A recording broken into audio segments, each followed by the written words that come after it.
বিগত 16 বছরের যে স্বৈরাচার ফ্যাসিস্ট শেখ হাসিনা সরকারের বিরুদ্ধে এদেশের জনগণ যে আন্দোলন করছিল তার চূড়ান্ত ফসল হচ্ছে জুলাই এবং আগস্ট, এবং যার ফলে বৈষম্য বিরোধী ছাত্র গণ আন্দোলনের ফসল হিসাবে এই স্বৈরাচারী ফ্যাসিস্ট আওয়ামী লীগ সরকার প্রধান শেখ হাসিনা পদত্যাগ করতে বাধ্য হয়েছে এবং তার সরকার পদত্যাগ করতে বাধ্য হয়েছে এবং এই দেশ থেকে পালিয়ে যেতে বাধ্য হয়েছে।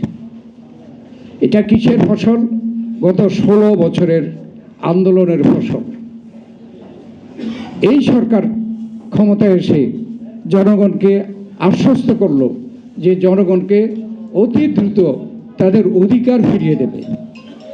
আর আমরা মনে করি জনগণের অধিকার হচ্ছে ভোটের অধিকার, এবং এই ভোটের অধিকার পেলে পরে জনগণ যে গত 16 বছর যাবৎ ভোটের থেকে বঞ্চিত আছে, সেই ভোট তারা স্বাধীনভাবে এদেশে প্রয়োগ করতে পারবে এবং এই জনগণের সরকার প্রতিষ্ঠা করবে।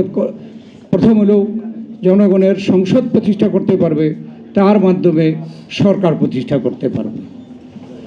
আজকে এই পদ্ধতিকে নানা উছিলায় বিলম্ব করার জন্য চেষ্টা করা হচ্ছে। এটা হচ্ছে যারা পতিত স্বৈরাচারী ফ্যাসিস্ট সরকার, তারা তো পালিয়েছে, পদত্যাগ করেছে, দেশে বিভিন্ন জায়গায় পালিয়ে আছে, তারা কিন্তু ষড়যন্ত্রে লিপ্ত আছে এবং নানা ধরনের ষড়যন্ত্র করছে।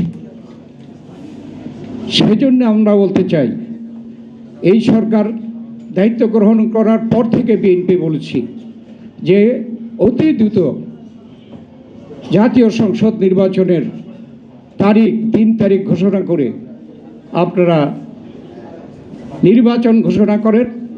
জনগণ নির্বাচনপন্থী হয়ে যাবে, আর জনগণ যদি নির্বাচনপন্থী হয় তাহলে এদেশে কেউ ষড়যন্ত্র করে সেই ষড়যন্ত্রকে কখনো সফল করতে পারবে না। জনগণই নির্বাচনমুখী হয়ে জনগণই সেই ষড়যন্ত্রকে মোকাবেলা করে। এই জনগণের কিন্তু উদাহরণ আছে। যখন জনগণ সুযোগ পেয়েছে ভোট দেওয়ার, তখন কিন্তু জনগণ ভোট দিয়ে সরকার বদল করেছে। যেমন 91 সালে বিএনপিকে ভোট দিয়ে সরকারে বসিয়েছিল। 96-তে এর আগে দেশনেত্রী বেগম খালেদা জিয়া নির্বাচনকে সুষ্ঠু নিরপেক্ষ করার জন্য তত্ত্বাবধায়ক সরকার ব্যবস্থা তিনি সংবিধানে প্রণয়ন করেছিলেন, এবং সেই তত্ত্বাবধায়ক সরকারের অধীনে 96-তে আওয়ামী লীগ ক্ষমতায় এসেছিল। আবার এই তত্ত্বাবধায়ক সরকারের অধীনে জনগণ ভোট দিয়ে 2001-এ বিএনপিকে ক্ষমতায় বসেছে।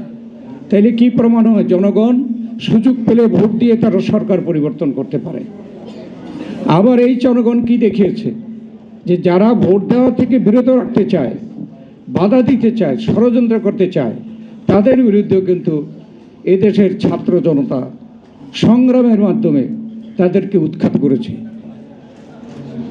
এখানে এরশাদ সরকারকে উৎখাত করেছে ছাত্র জনতার বিদ্রোহ, এবং শেখ হাসিনাকে এই সরকার থেকে তাদেরকে উৎখাত করেছে এই ছাত্র জনতার বিদ্রোহ।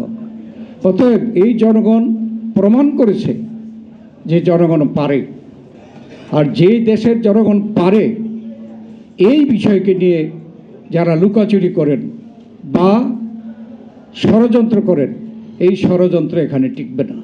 সরকারকে বলতে চাই যে আর টালবাহানো নয়, অতি দ্রুত জাতীয় সংসদের নির্বাচনের ঘোষণা দেন, তাহলে আপনারাও সম্মানের সাথে আপনারা ক্ষমতা হস্তান্তর করতে পারবেন। জনগণও এদেশে এই ষড়যন্ত্র থেকে রক্ষা পাবে।